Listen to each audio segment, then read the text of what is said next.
In this video, I'm going to explain you how to fix use Secure DNS. This settings is disabled on managed browsers. So there are two different ways to fix this, so make sure you watch this video until the end. Now the first one is to go to your browser settings and then click on reset settings, click on this and then click on reset settings so you can reset your browser settings, because usually this problem happens because of other extensions or settings that you've changed. Now the other method is to press the Windows plus R key, then type regedit and hit enter. Now you just have to navigate to this section here, and if the folder exists, right click and delete the entire Chrome folder.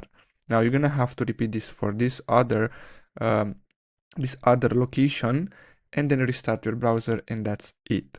So I really hope you found this video helpful. Thanks for watching.